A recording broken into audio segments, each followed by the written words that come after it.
É um prazer estar de volta. Essa semana parece que está passando muito rápido, né? A gente já passou aqui pelo capítulo 10 de Apocalipse, o capítulo número 11, e hoje vamos para o capítulo número 12.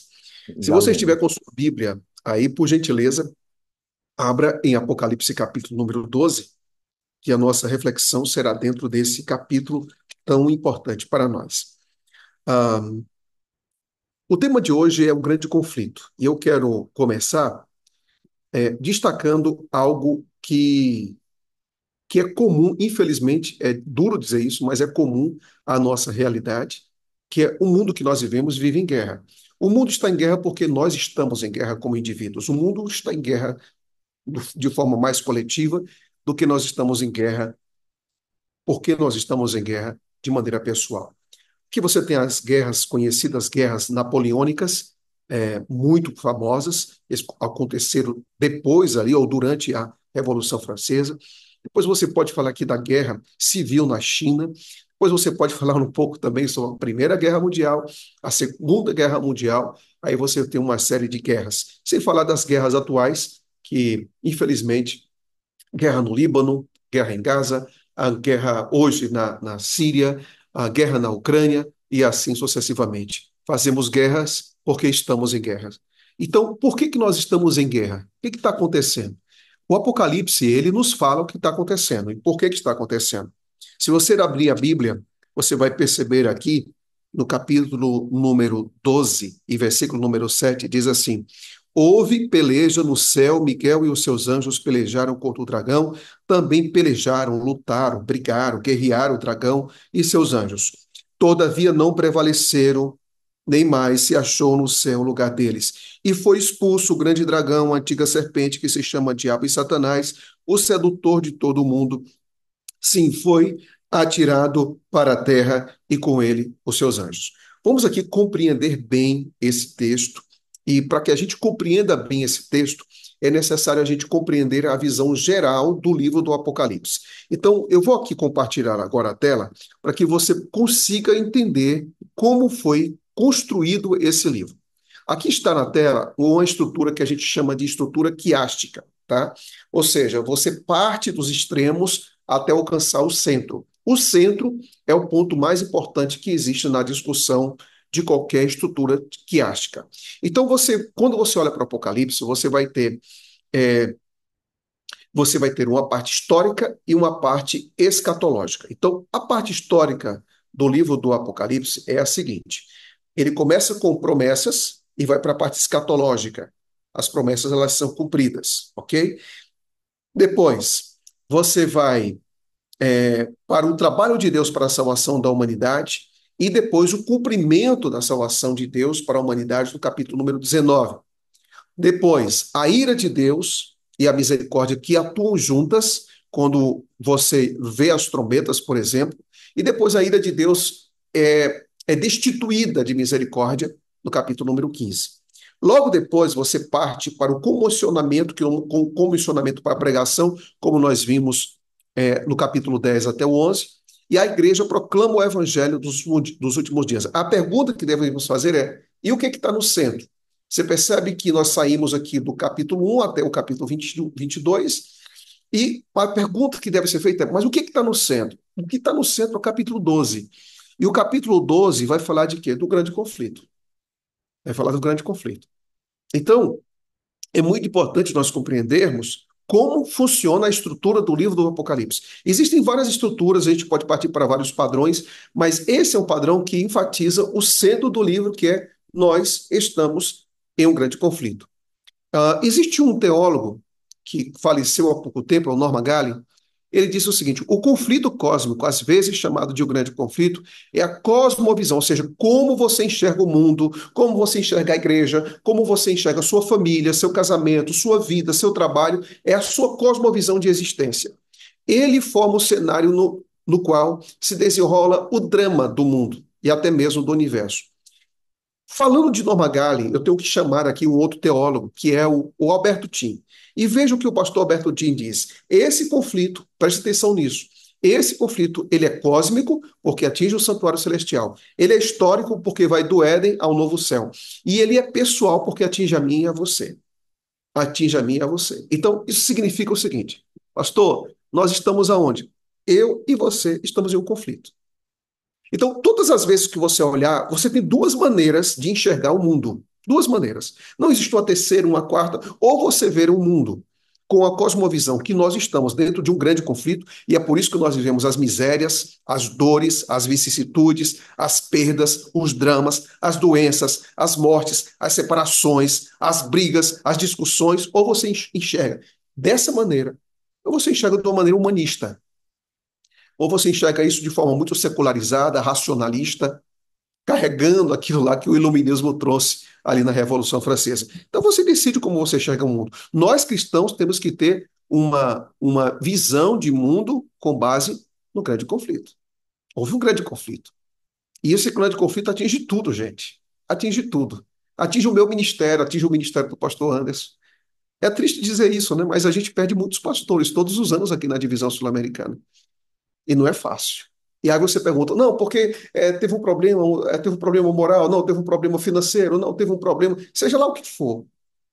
Mas você tem que ver o que está por trás disso. O que está por trás de uma igreja que não cresce, membro que não se envolve, pessoas que vivem reclamando o tempo todo, pessoas que não intercedem, que não oram, que não compartilham o evangelho, igrejas que estão divididas por aí. O que acontece? Grande conflito, é um grande conflito. Então, se a gente não entender a coisa da natureza correta, a gente vai dar o remédio errado. Aí a gente pensa o seguinte: não, aquela aqui, não, a questão ali é de temperamento, não, a questão ali é porque a pessoa tem uma opinião assim assada. Gente, grande conflito. Grande conflito. Não, porque o pessoal está se separando aí por causa da incompatibilidade. Grande conflito. Então a gente precisa entender que se nós vivemos em um grande conflito, a gente precisa entender quais são as armas de Satanás e como nós devemos usar a armadura de Deus para trabalhar nesse grande conflito. Vamos aqui levar algumas coisas em consideração agora, nesse momento, tá bom? Profetas e Reis, página 176, diz assim: as batalhas entre os dois exércitos de anjos, bons e maus, são tão reais, tão reais. Você está olhando o conflito em Gaza? Hoje a gente vê ao vivo guerra, né? São tão reais como as travadas pelos exércitos deste mundo. E do resultado do conflito espiritual dependem destinos eternos. Você está pensando o quê? Que não tem guerra? Tem guerra. Quando você olha assim, o secretário da ONU, né, o Guterres, falando, você acha que não tem anjos ali, não, bons e maus? Você acha que todas as vezes que você está pregando a Bíblia para alguém, não está tendo uma guerra nos bastidores? Claro que tem. Por quê? Porque esse mundo custou o sangue de Cristo. E Satanás não quer que esse sangue, que esse valor, que essa dádiva do céu seja aceita. E ele parte para cima. E ele parte para cima com força. Escute uma coisa. Satanás, ele parte para cima com força. Com força. E outra coisa, com força, com muita inteligência e com muito engano. Com muita inteligência e com muito engano. Então, não existe saída. Só existe saída se a gente tiver, ó, ligado à videira, tá? Então, vamos compreender aqui algumas coisas nesse momento, tá? Presta atenção nisso. Quem está em guerra? Eu estou em guerra, você está em guerra, seu marido está em guerra, sua esposa está em guerra, seus filhos estão em guerra, as pessoas do trabalho estão em guerra e Satanás, ele trabalha da seguinte maneira. Aquilo que ele tem em si, ele coloca na gente, ou ele tenta colocar na gente. Então, a primeira arma que Satanás usa, sabe o que é no grande conflito? Uma das primeiras armas. Chama-se orgulho. Você sabe por quê? Porque o grande conflito começa com orgulho, com autossuficiência. O grande conflito começa quando alguém senta-se no trono e exige que o Criador seja criatura. Satanás inverte os papéis. Como é que ele inverte esses papéis? Deus, sai do trono, esse lugar é meu, agora você me adora. Que coisa absurda. E quando ele colocou isso lá no Éden, ele não disse assim: olha, você não somente vai viver. Não, não, não, não. Não foi só isso, não. O engano de Satanás foi o seguinte: se você erva comer do fruto, você vai ser igualzinho a Deus. Porque era isso que ele queria ser no céu. Então, por que igual a Deus? Porque o ser humano quer ser Deus. O ser humano quer ser Deus. Quando a gente é apaixonado por nossa opinião e a gente não se dobra, gente, o nome disso é orgulho. Quando a gente não perdoa quem nos fere, o nome disso é orgulho. Quando a gente procura saciar nossos desejos, de qualquer maneira, No fundo, é o saciamento do ego, é procurar o eu. A gente vive uma batalha tremenda, sabe, contra o inimigo. Ele sabe como é a nossa natureza e ele tenta alimentar a nossa natureza. Nossa natureza gosta de aplausos. A nossa natureza gosta de reconhecimento. A nossa natureza gosta de dizer: você está certo, corra para cima. É você que tem que defender o que é correto, os seus direitos, a sua opinião, a sua vontade. Ele gosta disso. E muitos se enganam. Sabe por quê? Porque Satanás é especialista em colocar o ser humano no trono e depois puxar o tapete. Depois puxar o tapete. Perceba isso. Orgulho é o destruidor dos lares, é o destruidor de igrejas e é o destruidor de ministérios. Orgulho. Orgulho é destruidor de lares, de casamentos, de igrejas e de ministério. Tem pessoas que não abrem mão das suas funções na igreja, não é porque não ama a igreja, é porque ama a si mesma e quer dominar. Por isso que não abre mão. Há pessoas que vivem pulando de casamento para casamento, não é só por causa da incompatibilidade, é por causa de uma obsessão sexual, que não tem controle, mas que não admite isso. E a gente vê uma situação, sabe o quê? De pobreza. Às vezes, conflito dentro de casa começa, sabe por quê? Porque a gente não abre mão, não abre mão. Veja que pensamento interessante esse que eu vou compartilhar com vocês aqui agora. Veja que pensamento interessante. Cristo, ele faz o caminho oposto de Satanás. Satanás quer a glória, Jesus abre mão da glória. Satanás quer o trono, Jesus abre mão do trono. Satanás se enche de orgulho, Jesus Cristo se esvazia de si mesmo. Uau, que coisa, hein? Veja o que disse C.S. Lewis. É por causa do orgulho que o diabo se tornou o que é. Orgulho, ou orgulho, leva a todos os outros vícios. É o pecado mental mais oposto a Deus que existe. Porque Deus não é isso. Por isso que se opõe a Deus. Segunda coisa, Satanás ele engana. Primeiro é o orgulho. A segunda coisa que Satanás é especialista em fazer é levar o engano. Ele engana. Lembre-se de uma coisa: eu e você estamos na mira do diabo e ele quer saber o que ele quer enganar. E ele engana qualquer um, viu? Sabe por quê? Porque ele tem duas coisas: tem experiência. Aliás, ele tem três coisas: ele tem experiência, tem inteligência e tem perseverança. Então ele está aí. Ele está aí o tempo todo enganando, sussurrando, ó. Ele é esperto, viu? Ele é esperto, sussurrando. Às vezes nos dando propostas que parecem ser de Deus, mas não são. E eu vou dizer uma coisa para vocês, inclusive com coisas que aparentemente possam ser boas, mas o crivo tem que ser na palavra, o crivo tem que ser sabedoria, porque se você não for sábio na palavra, você vai ser enganado. Coisas simples, até com coisas que são boas. E é por isso que todas as nossas decisões que nós tomamos pergunte a Deus. Pergunte a Deus. As decisões que você está tomando, você tem que. A sua submissão à vontade de Deus tem que ser maior do que a realização dos seus sonhos. Tem que ser maior. Submeta, porque senão você pode ser enganado. Eu já vi pessoas boas passando por boas propostas, mas que no final tudo foi destruído. Então consulta a Deus. Certa vez eu estava viajando. Vocês sabem que eu viajo muito, né? Esse ano foram quase 300 mil quilômetros viajando de avião por boa parte do mundo. E um dia, no ano passado, eu estava vindo de Israel e passei em uma cidade, fazendo uma conexão. E nós tínhamos que ficar muito tempo, naquele aeroporto. Eu fui para a sala uma sala que é reservada, né, para quem tem cartão, para quem viaja muito, eu fui para essa sala. Só que quando eu cheguei na sala, tinha um casal de brasileiros.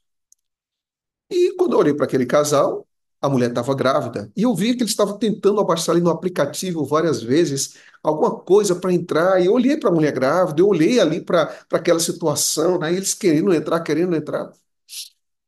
E eu me compadeci dessa situação. E ao me compadecer disso, eu disse: não, eu tenho um cartão aqui, vocês podem entrar, não tem problema. Uma senhora grávida e tudo, aquele rapaz, etc. Entraram.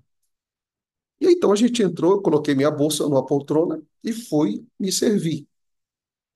E quando eu fui me servir, eu olhei do outro lado do balcão, tinha uma outra ilha, né, de alimentação do outro lado. Eu olhei, a primeira coisa que eu vi foi aquele rapaz que tinha entrado pegando uma garrafa de cerveja. Uma garrafa de cerveja.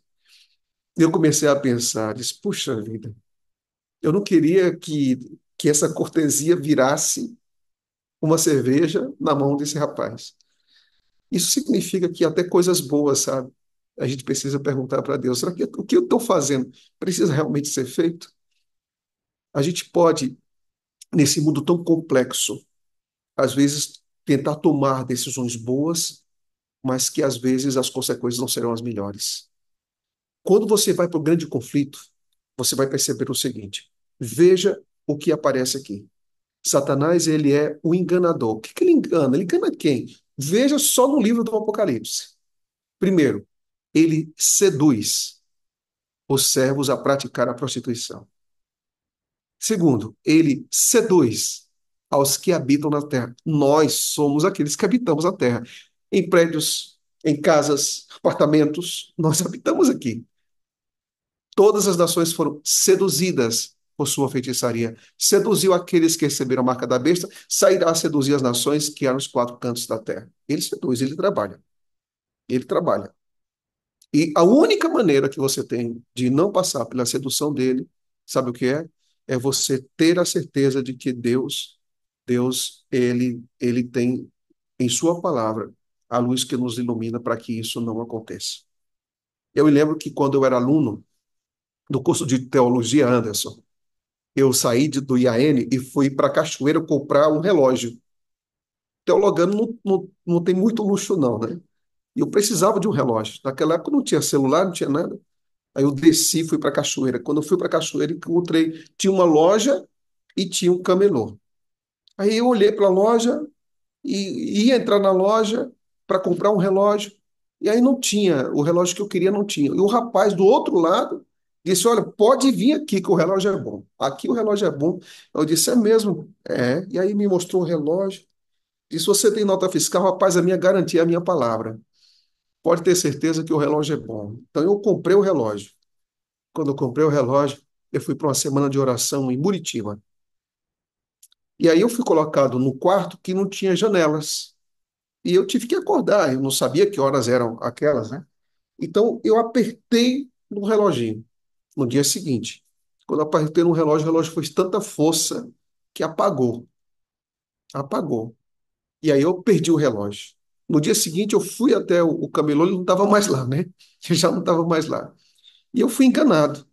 Então, é possível que às vezes você compra um produto aí, você compra um produto, você achava que era uma coisa, quando você abre a caixa é outra. Lembre-se de uma coisa: o inimigo é muito especialista, muito habilidoso em nos dar uma caixa com produto falsificado. Com produto falsificado. Abra os olhos para que nesses últimos dias você não seja vítima do engano. E não tem jeito. A Bíblia diz assim: Jesus falou, as minhas palavras são a verdade. Então, verdade é tanto Cristo quanto suas palavras. Você não pode andar no mundo seguro sem luz, no mundo em trevas sem luz, e luz é Bíblia. Se você não tiver isso na sua vida, no seu coração, você será enganado. Bem, continuando aqui mais um pouco sobre essa realidade. Os enganos hoje, eles vêm inclusive do púlpito.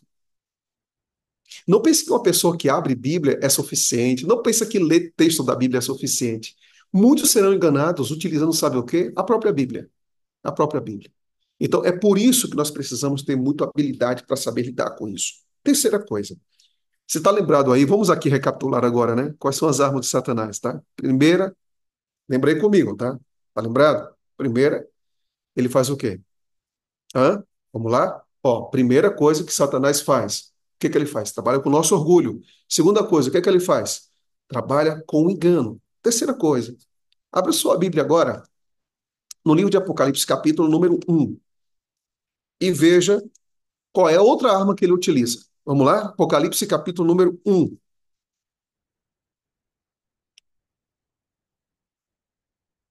Veja o que diz no capítulo número 1, versículo número 9. Eu, João, irmão vosso, companheiro na tribulação, no reino, na perseverança em Jesus Cristo, achei-me na ilha de Patmos por causa da palavra de Deus e do testemunho de Jesus. Sabe o que significa isso aqui?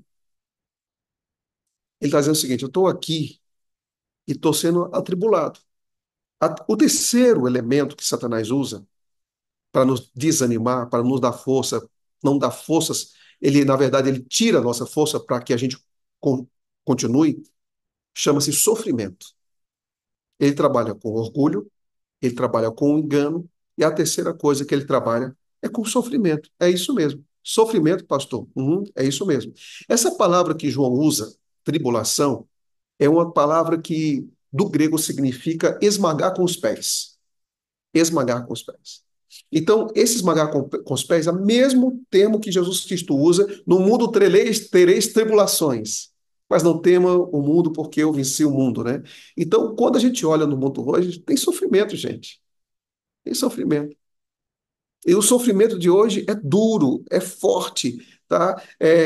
Filipe que está doente, né? E escreveu muito sobre doença. Ele disse: escrevi muitas palavras sobre sofrimento e agora sou chamado a colocá-las em prática. Que eu seja um mordomo fiel deste último capítulo. Ele está falando da experiência dele depois de descobrir uma doença que é incurável. Ele que falou tanto de doença, de enfermidade. E aí vem uma coisa: quando Cristo, antes de Cristo voltar, dor, sofrimento vai aumentar. Sabe por quê? Porque nós estamos vivendo em trabalho de parto. É por isso que vai aumentar as dores. É por isso que vai aumentar o sofrimento. Eu, certa vez, ouvi um colega meu dizendo o seguinte: se não piorar, Jesus não volta. É isso mesmo, amigos. E se não piorar, Jesus mentiu. Infelizmente é assim. Quero dizer uma coisa para você. Não espere paz absoluta nesse mundo, porque não vai existir. Mas existe a promessa de que nós viveremos em um lugar que não haverá mais dor, nem sofrimento e nem pranto. Aí sim, aí não vai ter mais nada. Só que eu quero falar agora para você uma coisa. Eu não sei se você está hoje passando algum tipo de perda, de sofrimento e de dor na sua vida. Mas quando você passa por isso, você se torna muito mais frágil. E quando você se torna frágil, é aí que o inimigo entra com muito mais força, nas fragilidades da vida. Uma mulher que passa por uma separação, ela está mais frágil e sofre. Um pai que perde um filho ou uma filha se torna mais frágil e sofre. Aqui no Brasil, durante a pandemia, nós perdemos 37 pastores e esposas em toda a divisão sul-americana. Foi muito difícil, muito difícil. Filha da mãe, viu? E o que mais me perturbou foi que, nesse período, eu perdi a minha irmã e também perdi a minha sobrinha. Perdi a minha irmã e também perdi a minha sobrinha. E foi algo muito difícil. E pastores ligavam para mim, disse: pastor, ontem eu enterrei meu ancião. Pastor, eu já enterrei um ministério, um jovem aqui que cuidava do ministério jovem. E assim vai. Quer dizer uma coisa para você. Você sabe aquela cana? Não sei se você lembra aí, você está nos Estados Unidos, eu não sei se tem isso por aí, mas aqui perto da minha casa tem. Você vai tomar um caldo de cana, aí você pega a cana e passa a primeira vez na máquina. Aí depois passa a segunda, depois você dobra, você tosse. Você pensa, não vai sair mais nada, mas sai. Eu não sei se você já se sentiu alguma vez na sua vida dessa maneira. Se você já passou por tanta dor, tanta perda, e você se perguntou: meu Deus, o que eu vou fazer da minha vida? É muito bonito quando você passa por tudo isso e você persevera. E eu quero dizer para você, meu querido irmão, não desista apesar das suas dores. Mas infelizmente, até chegar ao céu, nós vamos sangrar, nós vamos nos despedir das pessoas que nós amamos, nós vamos enterrar filho enterrando pai, pai enterrando filho. Infelizmente, vai ser assim. Mas a dor da separação e da saudade nunca vai ser maior do que a dor da esperança. E é essa esperança que deve mover a gente. Portanto, no sofrimento você tem duas opções. Ou você continua acreditando em Deus, ou você joga a toalha e você desiste. Mas em nome de Jesus Cristo, independentemente das cargas e dores que você passa, eu peço que você não desista, não desista, mas que você continue, que você persevere. E que nessa perseverança fique bem claro que Deus. Só um momentinho aqui, irmãos. Espera aí que estão aqui ligando. Que nessa perseverança e nessa segurança que Deus tem para você, você possa ter certeza que ele não vai desistir de você em nenhum momento. Em nenhum momento. Além disso, amigos, eu gostaria de dizer para vocês que quando nós olhamos, quando nós olhamos para essa realidade de dor e sofrimento, como eu disse, infelizmente nós vamos ter uma outra coisa que pode complicar e que o inimigo usa quando se fala dos últimos dias, especialmente. Você pergunta, o que, pastor? Isso aqui, isso aqui. Os, perdão, os nossos erros e os erros dos outros. O inimigo usa orgulho, o inimigo usa o engano, o inimigo usa o sofrimento, e a quarta arma que ele utiliza chama-se os erros. Você vai estar numa igreja que pastores vão errar, que membros vão errar, que líderes vão errar e que você vai errar. E o que é que você vai fazer com isso? O que é que você vai fazer com isso? Se a gente não souber lidar com a nossa culpa e com os erros dos outros, a gente vai também desistir. Mas eu peço a você que, em nome de Jesus Cristo, não desista. Não abra mão dos seus valores, apesar dos erros dos outros, e não desista apesar dos seus próprios erros. Deus é especialista em restauração. E Ele está aqui hoje, essa manhã, dizendo para você: apesar das suas falhas, eu não desisto de você. E lembre-se daquilo que eu já falei essa semana e vou repetir aqui para vocês. Deus não desiste de nós por aquilo que nós somos. Deus não desiste de nós por aquilo que Ele é. Por aquilo que Ele é. Até que Ele volte. O caminho vai estar cada vez mais estreito, estreito, estreito, estreito. Mas eu concluo com isso aqui. O que é que a Bíblia fala sobre o Miguel, que é Jesus Cristo? Em Apocalipse, capítulo número 12, 9, e também Daniel 12, fala que Miguel estará conosco. Miguel é a posição que Cristo tem quando está em luta, quando está em guerra. E aqui vem uma frase interessante do pastor William Shea que diz: o nome Miguel é usado particularmente em situações em que existe conflito sobre o povo de Deus. Miguel vem para lutar por eles e os protege e os livra. Isso quer dizer uma coisa: Miguel, ele aparece praticamente 3 vezes. Ele aparece naquela luta quando Daniel está orando, ele aparece no conflito do céu e também ele aparece na ressurreição de Moisés. Significa uma coisa: Cristo não tem nenhuma derrota no seu histórico. E aqueles que estarão passando por enganos, por provações, por sofrimento, não são derrotados, são vencedores. Você sabe como é que começa o livro do Apocalipse? Como vencedores. É interessante, né? Primeiros, três primeiros capítulos falam de vencer. Isso significa uma coisa: o sofrimento vai vir, mas em nome de Cristo a gente vai vencer. Os enganos virão, mas em nome de Cristo a gente vai vencer. As tempestades vão se levantar na sua vida, mas em nome de Jesus a gente vai vencer. Quero dizer uma coisa: não existe nada na sua vida que você não possa vencer. Nada, pastor. Não, nada. Não existe nada na sua vida que em Jesus Cristo você não possa vencer. Nada é mais forte do que Ele. Nem aquilo que você está passando por dentro, nem aquilo que você está passando por fora. Que Deus te abençoe hoje. Que Deus te fortaleça hoje.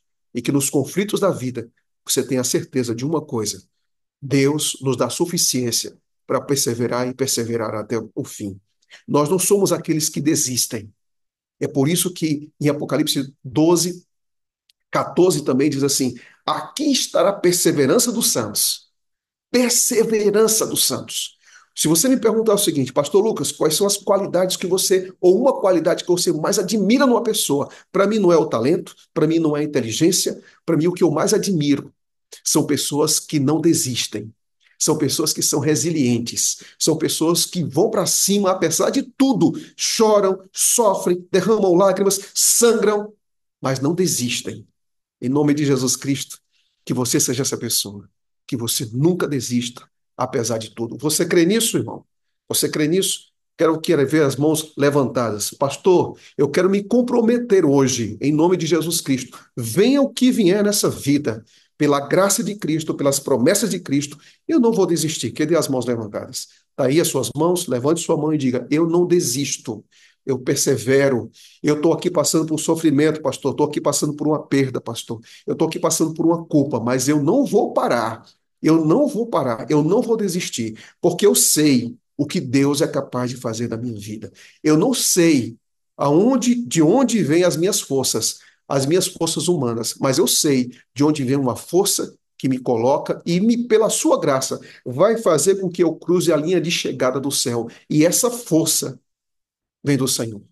Que Deus te abençoe, que em Cristo você saiba, você não é um vencedor. Em Cristo você é mais que um vencedor. Você vence aquilo que é muito maior do que você. Deus te abençoe.